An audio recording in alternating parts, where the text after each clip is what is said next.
Bien, bueno, saludos a todos. Les voy a explicar en este video lo que es los fundamentos espectroscópicos del efecto invernadero.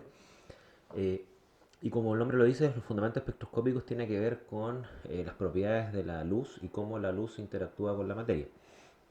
Bueno, vamos a hablar de ahora en adelante más que de luz, vamos a hablar de radiación electromagnética para ser precisos con el término, por cuanto no todo el espectro de radiación electromagnética es lo que se conoce como luz visible. Y lo vamos a ver más adelante. Primero hay que entender que la luz está compuesta de partículas y esas partículas portan energía. Existen en la naturaleza dos tipos de procesos energéticos asociados a la radiación electromagnética, que son los procesos de absorción de radiación y de emisión de radiación. Aquí en esta figura yo lo estoy mostrando un esquema súper genérico, ¿no es cierto?, donde tenemos en el centro la materia. Esa materia puede ser, por ejemplo, ustedes mismos, o un trozo de pollo, como aparece acá. Eh, esa materia, esas cosas, ¿no es cierto?, pueden absorber energía mediante la absorción de radiación electromagnética. Y esa absorción de energía puede generar, esa energía, ¿no es cierto?, tiene que transformarse en algo. Por ejemplo, existen procesos que se llaman radiativos y no radiativos. Si yo absorbo una cantidad de energía a través de la luz, yo podría generar que, producto de la absorción de esa luz, por ejemplo, mi cuerpo incremente su temperatura. Es decir, esa energía se transforma en un tipo de energía no radiativa por cuanto se transforma en energía cinética. El movimiento de las partículas se comienza, la energía cinética comienza a aumentar, o lo que se llama en la literatura energía térmica. Sin embargo, existen algunos procesos en donde yo absorbo luz y parte de esa energía que proviene de la radiación electromagnética, también la transformo en otro tipo de luz. El caso más común quizás que ustedes deben conocer es cuando uno pasa un billete de alto precio, por ejemplo un billete de 20.000, ese billete normalmente los cajeros, ¿qué es lo que hacen? Lo ponen en una lámpara UV. Entonces ese billete recibe radiación electromagnética como luz UV, y la marca del billete devuelve parte de esa energía como luz visible. Por eso se prende, se transforma en una marca verde. Eh, por ejemplo, otro proceso en donde yo podría generar, absorber energía, por ejemplo, en este caso puede ser energía eléctrica. Si ustedes tienen una lámpara y prenden la luz, ahí llega energía eléctrica. La energía eléctrica se transforma en energía lumínica o radiación electromagnética, ¿no es cierto? Por lo tanto, hay que entender todos estos procesos energéticos como procesos de absorción y emisión de energía mediante dos tipos de procesos, radiativos y no radiativos. Para ejemplificarlo un poco mejor, el caso que a mí me gusta más comentar, ¿no es cierto?, es cuál es, cuál es el proceso energético de calentar un pollo al microondas. Ese proceso se basa en lo siguiente. El primer paso, la fuente de microondas, ¿no es cierto?, emite radiación electromagnética. Esa radiación electromagnética incide en la materia, en este caso el pollo, y parte de esa energía, ¿no es cierto?, se transforma en energía térmica. La temperatura del pollo comienza a aumentar por cuanto las partículas comienzan a vibrar y a rotar. Ahí tienen ustedes un proceso energético en donde absorbe radiación electromagnética y la transforma en otro tipo de energía. Ahora, para entender estos procesos, entonces hay que comprender las propiedades de la luz. Y vamos a partir con una propiedad que es la propiedad de la luz asociada a sus propiedades de onda. Eh, la luz tiene propiedades de onda, que quiere decir que, como toda onda, tiene máximos, mínimos, distancias entre los máximos, que se llama la longitud de onda. Pero para no mostrar esta figura abstracta, yo les voy a comentar, les voy a mostrar un video en donde explican de forma bien didáctica, a mi juicio, cómo se dieron cuenta que la luz tenía propiedades de onda. Aquí lo tengo marcado el video, un video infantil de hecho. Dice, por ejemplo, toda onda, imagínense ustedes que tienen un lago, ¿no es cierto?, donde hay una extensión de agua, y ustedes saben que las ondas de agua tienen una forma de propagarse. Aquí en este video, voy a ponerle play, se muestra cómo una onda de agua se propaga a lo largo de una ranura. Si ustedes se fijan, se propaga a lo largo de la ranura y genera un patrón de trayectoria al pasar por esa ranura, en donde la máxima intensidad de la onda está en el medio. Pero la onda se propaga en una dirección y la máxima intensidad de la onda está en el medio. Sin embargo, fíjense qué es lo que pasaría si es que yo propago una onda de agua, pero a través de dos rendijas. Este es el famoso experimento de doble rendija que se ha aplicado para ondas de luz y ondas de electrones. Fíjense que cuando dos ondas de agua pasan por, o sea, ondas de agua pasan por dos rendijas, se generan dos patrones de propagación en donde en los puntos de intersección la onda se interfiere. Por lo tanto, hay algunas zonas donde la onda se interfiere y es constructiva, y hay otras partes donde la onda es destructiva. Me devuelvo aquí, acá. ¿Qué significan estas líneas blancas? Significan la zona, ¿no es cierto?, donde el patrón de interferencia es destructivo, o sea, la onda desaparece, y en la otra zona la onda se refuerza. Bueno, cuando pasa la luz por una doble rendija se observa un patrón similar. Ahí se dieron cuenta que la luz tiene propiedades de onda, y por lo tanto, como toda onda, ¿no es cierto?, uno puede caracterizar esa onda ya sea por la eh, ya sea por la amplitud de la onda, ¿no es cierto?, que sería la altura de la onda, como por la distancia entre una onda y otra, que eso se llama la longitud de onda. En esta parte del curso nos vamos a entrar en el concepto de longitud de onda, que es una forma de caracterizar la luz. Miren, el espectro electromagnético, si es que lo dividimos en base a la longitud de las ondas de la luz, y tiene una amplitud mucho más grande de la que nosotros podemos observar. Cuando nosotros medimos la longitud de una onda de luz, las longitudes de onda de la luz visible van desde 400 a 700 nanómetros. Quiere decir que la distancia entre una onda, entre un máximo de una onda y otra, no va más allá de 700 por 10 a la menos 9 metros, en el caso del rojo, y más o menos 400 por 10 a la menos 9 metros en el caso del azul. Sin embargo, existen ondas electromagnéticas que poseen longitudes de onda aún mayores. Ahí están las infrarrojas, que son las que nos interesan en esta parte del curso, e incluso menores, que son las ultravioletas. Miren, yo les voy a mostrar un video de cómo se dieron cuenta que existían zonas del espectro de luz que estaban más allá del rojo y que estaban más allá del violeta.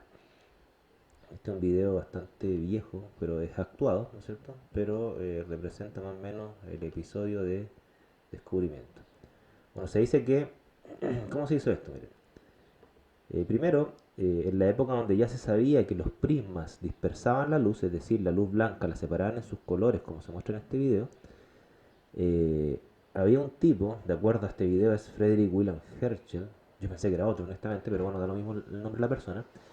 eh, Hubo un científico en una época donde al dispersar la luz sobre un plano, él se daba cuenta que, bueno, se formaban los típicos colores del arco iris, pero cuando ponía la mano sobre esos colores, ¿no es cierto?, la mano lo que se llama vulgarmente se calentaba la mano, o sea, se incrementaba la temperatura de su palma.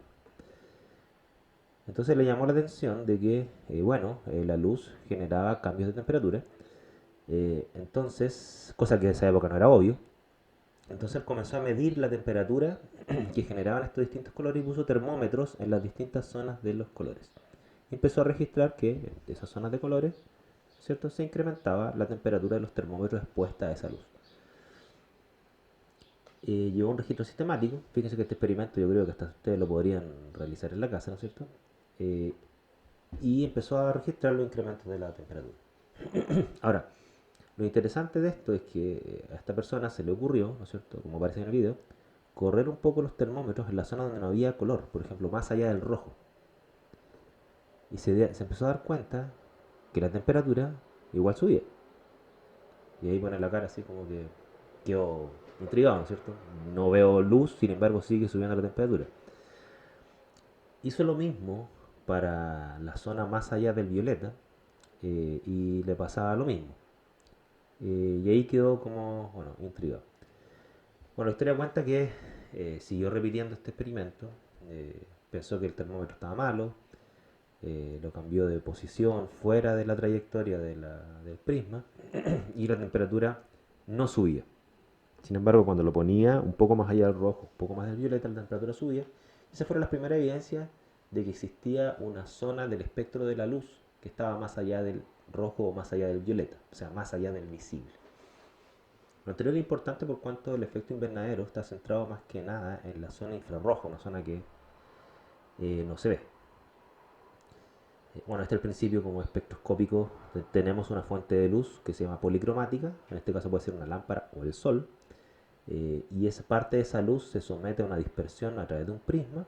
Los prismas son muy baratos, se venden en AliExpress a precios muy muy bajos, y eso genera la dispersión de la luz y uno puede empezar a estudiar los distintos fotones, los distintos colores de los fotones de la luz, ¿no es cierto? Incluso más allá del infrarrojo y del ultravioleta. Existe una relación directamente proporcional entre la temperatura de un cuerpo y el tipo de radiación que emite. Aquí en esta fotografía se ve que un perro, e incluso nosotros, como somos cuerpos de bajas temperaturas, de 37 grados, nosotros emitimos radiación electromagnética. Pero a diferencia del Sol, que emite radiación en el espectro visible, nosotros emitimos radiación en el espectro infrarrojo. ¿Por qué? Y aquí les voy a mostrar. Esta es la famosa ecuación de Planck, ¿no es cierto?, que relaciona la energía de un fotón de luz con su longitud de onda a través de dos constantes, la constante de Planck y la constante de la velocidad de la luz. Lo único que me interesa que ustedes tengan claro de esta ecuación es lo siguiente.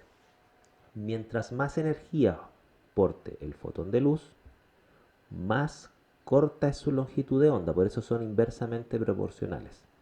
Entonces, si yo tengo una fuente de alta energía, necesariamente sus fotones que va a emitir son de longitud de onda cada vez más corta. El Sol, como es una fuente de muy alta energía, emite fotones que están en la luz visible. Nosotros, como poseemos menor energía, los fotones que emitimos tienen mucha menor energía y por lo tanto la longitud de onda de nuestros fotones son mucho más largas. Por eso son infrarrojas. Me devuelvo al espectro electromagnético. Por eso son infrarrojas. Hacia la izquierda del espectro electromagnético están los fotones de menor energía, infrarrojo, microondas de radio. Hacia la derecha están los fotones de mayor energía, UV, rayo X, rayo G. Esto es muy importante para entender el efecto invernadero. Entonces, eh, bueno, aquí nosotros tenemos una diapositiva un poquito más detallada que nos dice que este es el mismo espectro electromagnético que les venía comentando. Una zona es visible.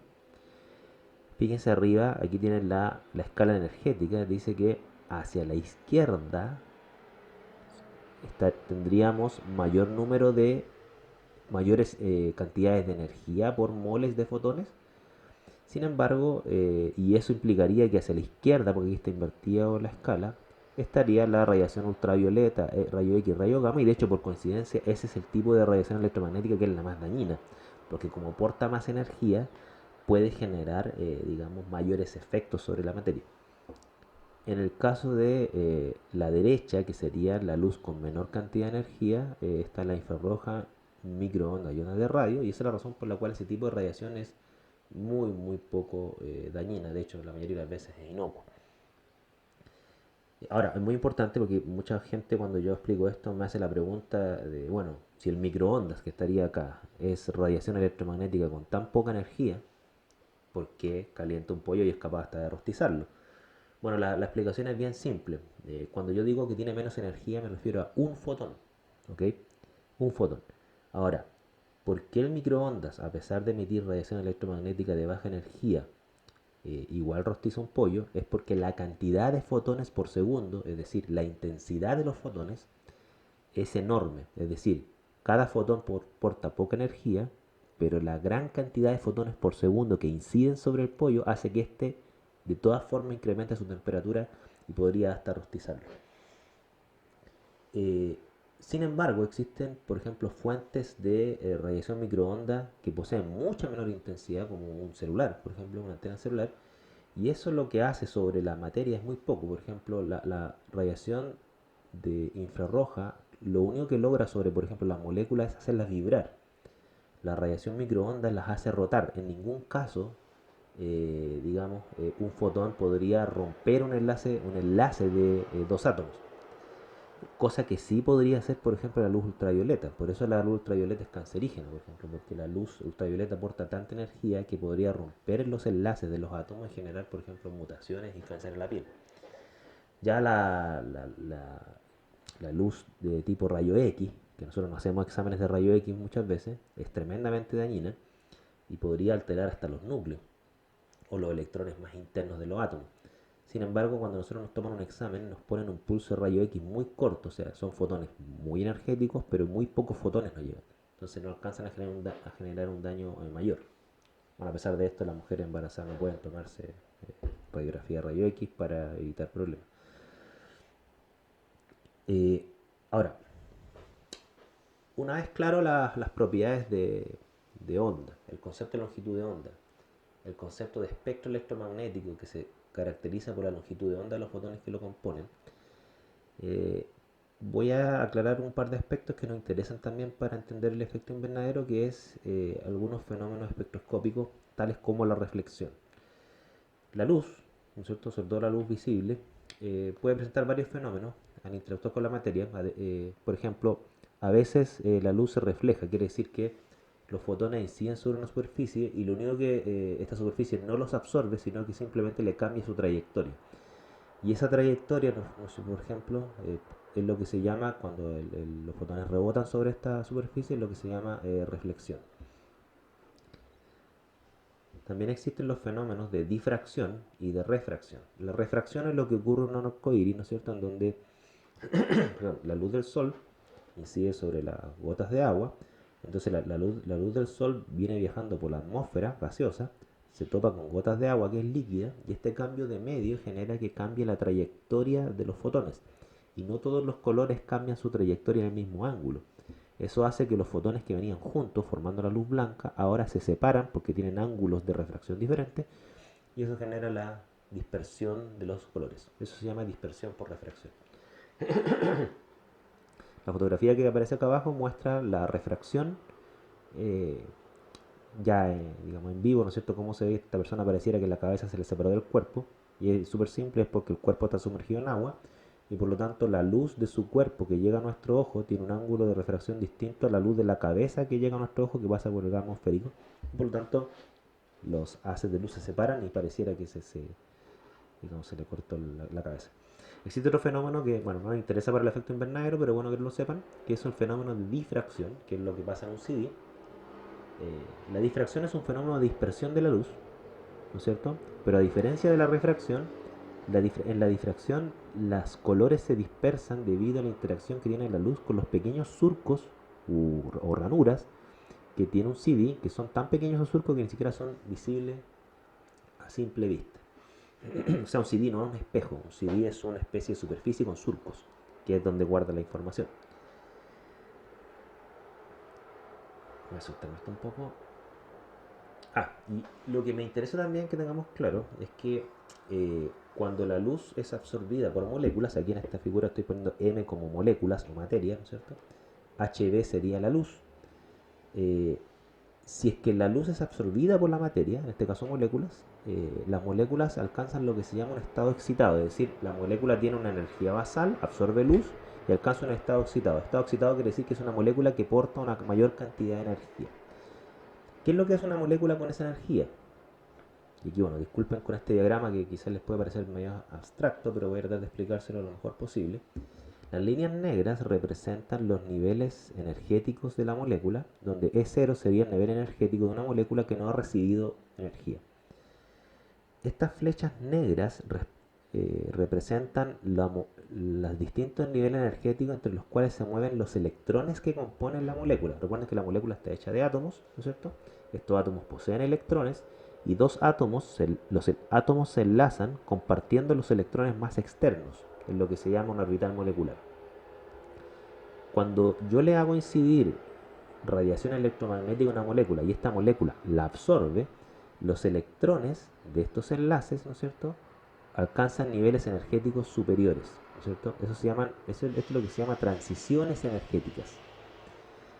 Y una molécula tiene varios niveles energéticos superiores a los cuales estos electrones pueden llegar. Las líneas menos intensas corresponden a las transiciones energéticas cuando la molécula, por ejemplo, vibra. Las líneas negras corresponden a las transiciones energéticas de los electrones cuando van a niveles electrónicos excitados. Esto que puede parecer medio abstracto, ¿no es cierto? Yo lo podría explicar de la siguiente forma. Una molécula va a absorber luz y esa luz va a generar que los electrones se muevan, literalmente. Ahora, ¿qué es lo que hacen esos electrones cuando se mueven? Bueno, van a alcanzar niveles superiores y lo interesante es lo que pasa después. Ya. Nuevamente, perdón por este diagrama, no encontré un diagrama más simple, pero sigan lo que voy a decir y más o menos miren la figura para guiarlos. Cuando los electrones alcanzan estados electrónicos superiores, excitados, luego esa molécula, ese exceso de energía lo tiene que devolver de alguna forma. A veces las moléculas simplemente incrementan su energía cinética y por lo tanto incrementan la temperatura del medio. Es por ejemplo cuando ustedes le ponen luz a un vaso con agua y el vaso con agua va a incrementar su temperatura, por lo tanto esa energía radiativa se transformó en un proceso no radiativo. Caso 1. Estas líneas que son como media ovaladas representan puros procesos no radiativos. A veces la molécula, cuando usted le entrega energía, ¿qué es lo que hace con esa energía? Rompe un enlace. ¿Okay? ¿Qué es lo que pasa cuando usted, por ejemplo, absorbe luz ultravioleta cuando está en el play? O a veces esa molécula, y aquí viene la parte más importante para el efecto invernadero, a veces la materia absorbe la luz electromagnética, por ejemplo, absorbe luz visible del sol, y por ejemplo el suelo la absorbe y después parte de esa energía la devuelve como radiación electromagnética, pero, y aquí pongan mucha atención que lo voy a decir, pero la devuelve con otra longitud de onda. Y esto es lo que vamos a ver a continuación. Ese es lo que se llama el efecto invernadero. Pongan atención. Miren, vamos a ver el fundamento espectroscópico del efecto invernadero. Les recuerdo, ¿qué es lo que hemos visto que es importante para entender el fundamento espectroscópico del efecto invernadero? Sabemos que la luz electromagnética está constituida por fotones. Sabemos que esos fotones tienen propiedades de onda. Y una forma de caracterizar los distintos fotones que provienen del Sol es en base a la longitud de onda. Yo les voy a mostrar qué tipo de fotones emite el Sol. Esto se muestra, aquí se esta figura mejor. Esto se muestra acá o acá. La línea negra corresponde al espectro electromagnético del Sol. El Sol emite fotones que se mueven mayoritariamente desde aproximadamente 250 nanómetros hasta poco más de 2000 nanómetros. Se quiere decir que la radiación solar, fíjense, si que nos vamos al espectro electromagnético que está acá, el máximo de radiación solar está en la zona visible, por eso la luz del Sol es amarilla, porque de todos los fotones que emite, la mayor cantidad de fotones que emite está a 589 nanómetros, que corresponde a la luz amarilla, más o menos 589, no sé si exactamente ese valor. Ahora, el Sol también emite radiación ultravioleta, pero emite poca radiación ultravioleta, pero suficiente para preocuparnos a nosotros, ¿no es cierto? Pero fíjense lo interesante de esto. El Sol emite radiación mayormente visible, ¿no es cierto? Sin embargo, cuando la Tierra absorbe esa luz, parte de esa radiación la devuelve, pero la devuelve a otra longitud de onda. Esta línea roja representa el espectro de emisión de luz proveniente de nuestro planeta. Gran parte de la energía que emite la superficie terrestre proviene de la energía que absorbe el Sol. Pero el Sol emite radiación visible, pero nuestro planeta devuelve parte de esa energía, pero como radiación infrarroja. He ahí una gran diferencia. Creo que esta sería como una idea un poquito más clara, creo yo. Acá arriba, ¿no es cierto?, estaría el espectro solar, por eso dicen incoming solar radiation, que sería, perdón, algo pasó acá. Esta sería la incoming solar radiation, que significaría que es el tipo de radiación que proviene del Sol, mayormente visible, algo de UV, algo de infrarrojo, y esta es la radiación que devuelve nuestro planeta hacia el espacio, que sería mayormente infrarroja. Ahora ustedes quizás podrían preguntarse, bueno, ¿y por qué diablos nuestro planeta devuelve radiación infrarroja? Bueno, es porque no toda la energía del Sol se devuelve como radiación. Parte de esa energía se ocupa para procesos propios, naturales. Por ejemplo, parte de esa energía la absorben las plantas, parte de esa energía se ocupa para los movimientos de masas de agua, movimientos de aire. Entonces, existen procesos físicos que se gatillan por la luz del Sol, ¿no es cierto? Por ejemplo, las masas de viento se generan por diferencias de presión Y las diferencias de presión se generan por diferencias de temperatura, y las diferencias de temperatura se generan por las distintas energías que inciden, que provienen desde el Sol en distintos ángulos. Entonces, es importante entender que de toda la energía que le llega a nuestro planeta devuelve parte de esta como radiación infrarroja. Ahora, nuestro planeta, voy a buscar una figura un poquito mejor, permítame saltarme unas cosas acá. Aquí, miren. Esta sería como una figura un poquito más didáctica, creo yo. Entonces llega la luz del sol, amarilla, ¿no es cierto? Parte de esta luz se refleja sobre las nubes, parte de esta luz la absorben las moléculas de agua, ¿no es cierto? Pero, y aquí viene lo importante, parte de esta luz la absorbe la superficie terrestre. Esta superficie terrestre incrementa su temperatura y como es un cuerpo de una temperatura baja, parte de esa energía la devuelve como radiación infrarroja. Aquí la figura a mí no me gusta porque es como que hace entender que lo que devuelve como luz es luz roja. No es luz roja, es luz infrarroja. Nosotros no vemos la luz roja, nosotros vemos la luz infrarroja. Perdón, al revés. Nosotros no vemos la luz infrarroja, nosotros vemos la luz roja. Entonces, esta figura podría llevar como a confusión. Si nuestro planeta está oscuro, ¿no es cierto? No está llegando luz del sol, sigue emitiendo radiación infrarroja. Y nosotros no la vemos, por eso es de noche, ¿no es cierto? De hecho, permítame mostrarle un video donde se utiliza una cámara detectora de luz infrarroja. Miren, este es un video. Fíjense que ya existen las cámaras infrarrojas y se utiliza mucho en tecnología militar. Aquí en este video, miren, muestra, este es un dron que tiene una cámara infrarroja y bueno, ahí se ve una especie de ladrón que lo ataca un perro. Aquí hay una persona corriendo de noche, fíjense, y todo lo que está blanco representa la luz infrarroja que detecta el detector. ¿Y por qué lo detecta en el cuerpo de esta persona y no en su entorno? Porque el cuerpo de esta persona está a 37 grados y el entorno está mucho más frío. Y por lo tanto el entorno no emite la radiación infrarroja. Miren, aquí aparece, aquí quiero una parte que me gusta mucho, ¿no es cierto? Miren, voy a ponerle pausa. Aquí están mostrando un estacionamiento, a ver, voy a devolverme antes, con una cámara normal, ¿cierto? No se ve nada. Sin embargo, cuando vemos qué es lo que ve la cámara infrarroja, fíjense, aquí aparecen dos personas. Es la misma imagen, pero con dos cámaras diferentes. ¿Por qué se ven las personas ahí? Bueno, porque ahí hay dos cuerpos de 37 grados y el suelo, fíjense, también tiene alta temperatura, por eso se ve blanco.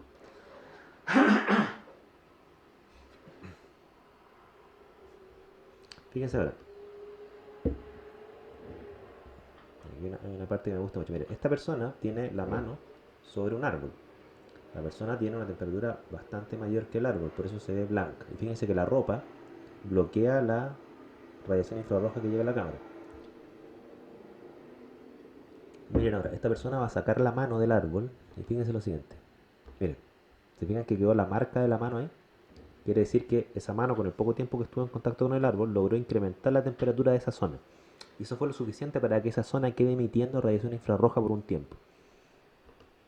Ustedes podrán anticipar entonces que, de hecho hay algunos videos que no se los voy a mostrar, cuando una persona muere y se filma por una cámara infrarroja, su cuerpo blanco comienza a opacarse, porque obviamente se comienza a enfriar. No voy a poner videos de mal gusto acá, pero he visto algunos. ¿Ya? Bien, volvamos entonces al efecto invernadero. Entonces, fíjense, recapitulando. Tenemos por un lado la luz del sol que emite luz visible. Tenemos por otro lado que parte de esa luz llega a nuestra superficie, la superficie incrementa su temperatura y nuestra superficie, nuestro planeta emite radiación infrarroja. Ahora, pero ustedes recuerden que eh, la trayectoria que hay entre la luz del sol y la superficie de nuestro planeta, voy a volverme a la figura que es más como didáctica, ¿no es cierto? Sería esta. Entre la trayectoria que hay entre la luz del sol y la superficie de nuestro planeta, parte de esta luz se refleja por las nubes, pero además hay que recordar que aquí hay gases. Aquí hay nitrógeno, oxígeno mayormente, pero también hay agua, CO2, metano. Ustedes ya saben que el efecto invernadero se relaciona con el CO2, pero la pregunta es ¿por qué? Bueno, les voy a mostrar ahora lo que se llama un espectro de tramitancia. Primero explico. ¿Qué es la tramitancia? La tramitancia es la fracción de luz transmitida a través de un gas. Por ejemplo, aquí está el espectro de tramitancia del CO2 en función de la longitud de onda de los fotones recibidos. Esta es solamente la zona infrarroja. ¿Qué es lo que muestra esto? Muestra que, por ejemplo, cuando los fotones están en esta zona infrarroja, y si hay CO2 en el medio, la tramitancia cae muchísimo. Es decir, gran parte de esa radiación infrarroja es absorbida por el CO2. ¿Okay? Por lo tanto, podemos decir al mirar este espectro que el CO2 absorbe una gran cantidad de radiación infrarroja en esta zona. ¿Okay? Y este mismo fenómeno lo presenta el metano, tiene zonas del espectro infrarrojo que también absorbe, y también lo presenta el agua. Ahí está el espectro de tramitancia infrarroja del agua. Si ustedes hicieran esto con los espectros del oxígeno y del nitrógeno, sería plano, es decir, la tramitancia no bajaría nada por la presencia de oxígeno y nitrógeno en la zona infrarroja. Entonces, me devuelvo. Miren, vamos ahora a la figura que está acá abajo. Las líneas negras representan, fíjense, la zona del espectro infrarrojo a microondas donde los gases absorben. Por ejemplo, el CO2 que está acá, voy a ver si lo puedo agrandar, ahí. El CO2 que está acá eh, presenta un gran espectro de absorción en esta zona del infrarrojo, fíjense, aquí y acá. Es decir, en esa parte no deja pasar la luz que remite la superficie de nuestro planeta. O sea, si no existiera CO2, estos fotones de esta longitud de onda se irían al espacio. Pero como está el CO2 ahí, el CO2 lo absorbe. ¿Okay? Ahora, acá, por ejemplo, estos son los espectros infrarrojos de absorción infrarroja del agua. El agua también presenta zonas negras, es decir, zonas donde absorbe la radiación infrarroja que remite nuestro planeta. Eh, y por lo tanto, bueno, aquí no aparece el metano, pero también aparecería, digamos, el metano en esta parte. Entonces, de todo el espectro que emite nuestro planeta, que sería este que está acá arriba, gran parte de este es absorbido por la presencia de ozono mayormente, CO2 y agua. ¿Okay? Es decir, gracias a o debido a la presencia de CO2, agua, ozono, metano, entre otros gases, pero mayoritariamente estos, ¿no es cierto? Es que gran parte de los fotones que emite nuestro planeta no se van al espacio, por lo tanto esa energía queda acá. Y queda acá, ¿y qué es lo que hace esa energía? Bueno, esa energía que no se va al espacio hace que la temperatura de nuestro planeta es más alta de lo que sería si estos gases no existieran. Me explico de otra forma. Miren, voy a mostrar una tabla que es muy, para mí al menos, muy espectacular. Cuando uno hace los cálculos de cuánto sería la temperatura de nuestro planeta si no existieran gases invernaderos, la temperatura de nuestro planeta sería menos 18 grados en su superficie. Sin embargo, dado que existen gases como el CO2 y el agua y el metano, la temperatura promedio de nuestro planeta es 15 grados. Entonces, si no existieran los gases invernaderos, la temperatura de nuestro planeta sería tan baja que sería muy poco apta para la vida humana al menos. Por lo tanto, le debemos 33 grados extra a la presencia de los gases invernaderos. Muy importante esto. Entonces, ¿qué podemos concluir hasta aquí? Que el efecto invernadero es un proceso espectroscópico natural y bastante benéfico para la vida. Para cerrar esta parte, yo les voy a comentar un par de anécdotas que averiguo por ahí. Fíjense que, bueno, como ustedes sabrán, allá a esta altura, yo soy fanático de Carl Sagan. Y fíjense que la tesis doctoral de Carl Sagan fue calcular la composición de Venus dada su temperatura. Venus, ¿no es cierto?, que está después de Mercurio, el orden de los planetas desde el Sol es Mercurio, Venus, Tierra, ¿no es cierto? Venus es un planeta que tiene una temperatura de 450 grados Celsius en su superficie, una temperatura extremadamente alta. Bueno, fíjense que la razón por la cual Venus tiene una temperatura más alta que la Tierra son dos.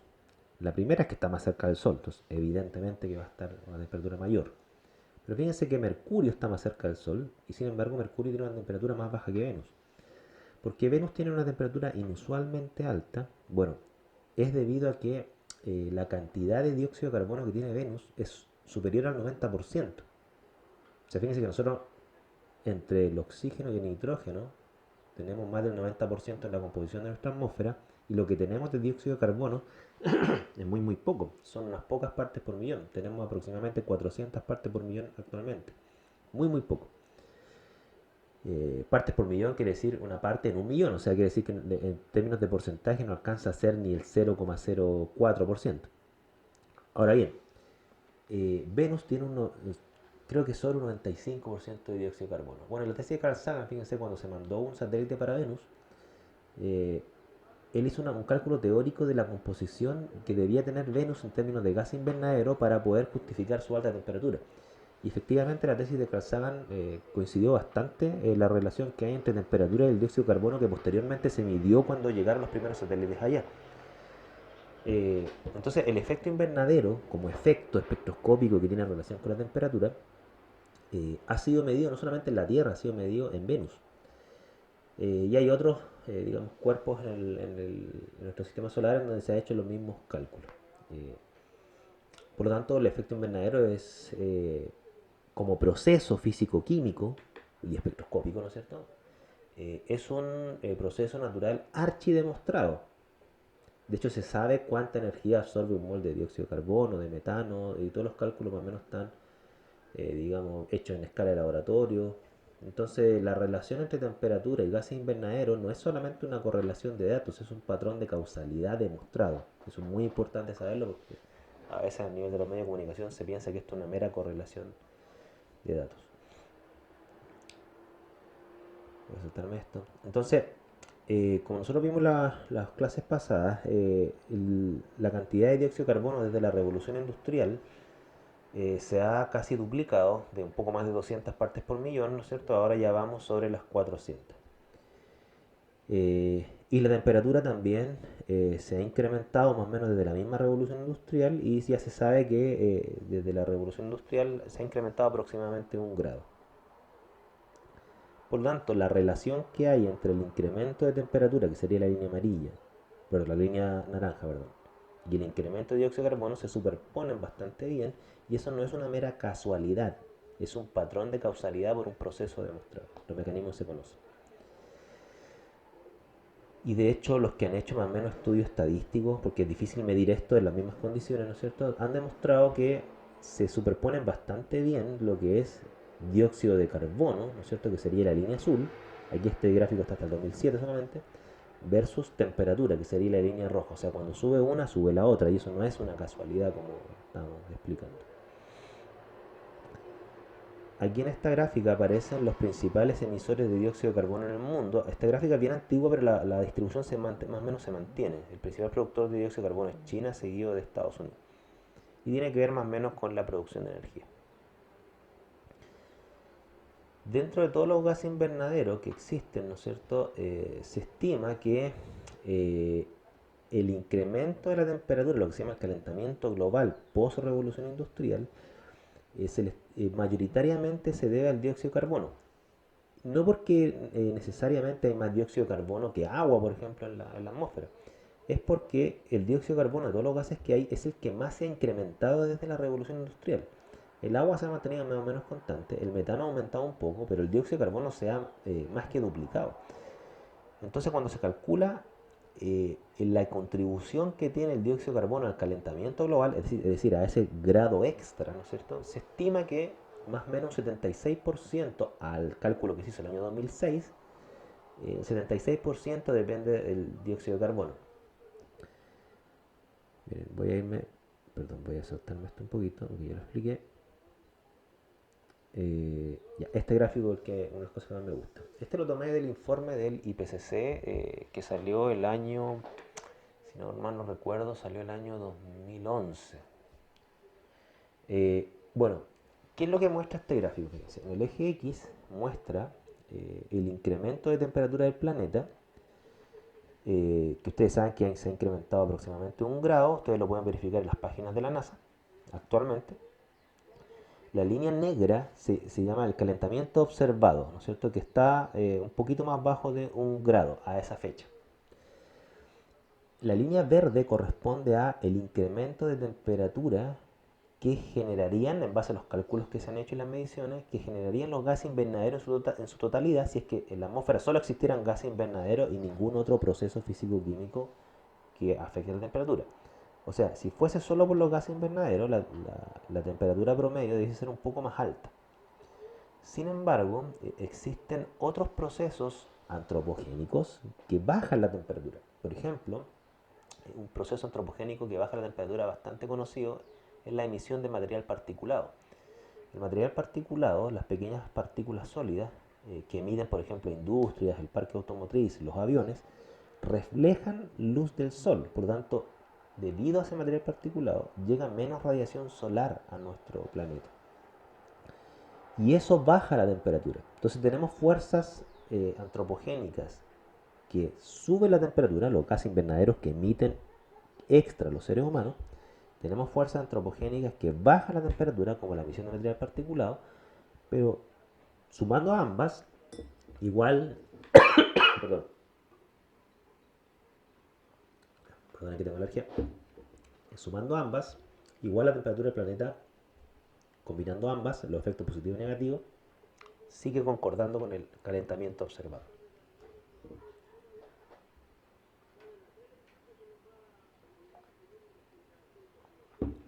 Las proyecciones que se hacen desde el informe del IPCC antiguo, habría que evaluar qué es lo que dicen los nuevos cálculos, ponen panoramas que son optimistas y algunos que son pesimistas. Los panoramas más pesimistas, que representaría la línea roja, dice que de aquí al 2100 podríamos incrementar respecto del año 2000 más o menos hasta un poco menos de 4 grados. Eso sería el panorama más pesimista. Los panoramas más optimistas dicen que, bueno, que sería la línea azul, que respecto al año 2000 podríamos, si es que se toman las medidas adecuadas, incluso revertir un poco el calentamiento global. El gráfico que aparece ahí abajo, que no lo voy a explicar mayormente, muestra el incremento de los niveles del océano debido al derretimiento de los casquetes polares en los dos panoramas optimistas o pesimistas mencionados anteriormente.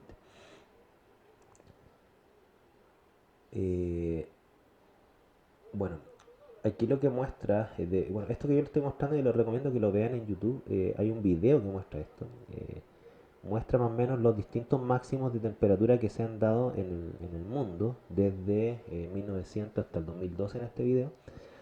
Y ustedes se van a dar cuenta que, claro, uno esperaría que la temperatura suba o baja normalmente, pero cuando se empieza a ver una tendencia al alza, se empieza a reflejar en colores y es impresionante cómo en los últimos años, sobre todo desde el año 2010, estos máximos de temperatura se empezaron a dar con mucha más frecuencia a nivel mundial. Ahora, esos máximos de temperatura, esto es muy importante que lo tengan claro, y esto es una opinión mía, ustedes pueden estar en contra obviamente. Eh, una cosa son los máximos de temperatura, pero hay gente que dice, bueno, pero esos máximos de temperatura en promedio no es más de 1 grado, y 1 grado es poco. Bueno, efectivamente, los distintos cálculos, los distintos modelos que se habían hecho en el pasado, calculaban que los incrementos de temperatura que íbamos a tener a esta fecha iban a ser mucho mayores que las que se están midiendo actualmente. Las primeras estimaciones decían que cuando tuviéramos 400 partes por millón de dióxido de carbono íbamos a tener 5 grados por sobre la revolución industrial. Después esos cálculos se empezaron a corregir y se dijeron que no iba a ser 5, que iba a ser 3, 2,5. El hecho es que la temperatura medida ha sido menor a la esperada. Es más alta, pero es menor a la esperada. Sin embargo, una cosa que sí se ha dado incluso con mayor intensidad que lo que se esperaba era lo siguiente.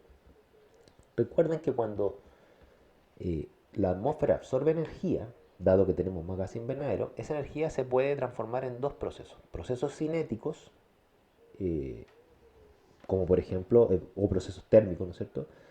Entonces, el incremento de la temperatura de nuestra superficie es un proceso térmico, o sea, la radiación infrarroja se transforma en energía térmica e incrementa la temperatura. Pero también hay procesos que son más de movimientos de masas, ¿no es cierto? Porque parte de esa energía también se puede ocupar, por ejemplo, para movilizar masas de agua. Y precisamente se decía que, dado que nuestra atmósfera está absorbiendo más energía que antes, porque hay más gas invernadero, bueno, esa energía se podía utilizar también para hacer el clima más extremo, o sea, lluvias más intensas, sequías más intensas, mayor cantidad de huracanes, y eso sí se está dando, y se está dando con mucha mayor frecuencia que la que se esperaba. Por ejemplo, aquí esta figura de la derecha muestra los cambios en en las precipitaciones anuales que están registradas de 1950 a la fecha, y esos cambios, debido a que las masas de agua ahora se mueven con mayor energía, son más intensos de los que se predijo. Entonces, mi opinión en este punto es que gran parte de la energía que se está absorbiendo debido a la mayor cantidad de gases invernadero, más que generar un incremento de temperaturas, está generando un incremento de movimientos de masas, particularmente de agua y de aire, ¿no es cierto?, que está generando un clima más extremo de lo esperado. Entonces, eh, en este gráfico muestra la fuerza radiativa. Entiendan, fuerza radiativa es como la cantidad de energía por segundo que se absorbe por metro cuadrado debido a la presencia de gas invernadero. O sea, la presencia de gas invernadero ha generado que, por ejemplo, solo por la presencia de dióxido de carbono se están absorbiendo aproximadamente por, 2 watts por metro cuadrado extra a lo que se absorbía antes, respecto de 1750. Entonces, si ustedes ven el gráfico de arriba, ¿no es cierto? Eso representa cuánta energía por tiempo, es decir, watts, cuánta potencia absorben los distintos gases invernaderos por metro cuadrado, y se observa que la línea café representaría lo que absorbe el dióxido de carbono, que mayoritariamente sería el principal, digamos, absorbedor de energía o sustancia que absorbe energía.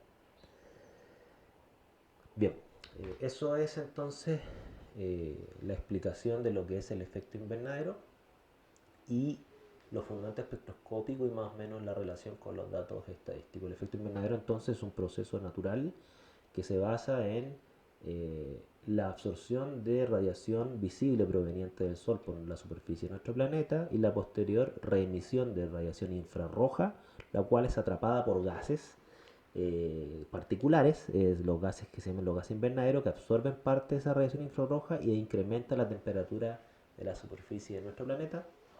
Fenómeno natural que es bastante positivo, porque si no nuestro planeta estaría congelado.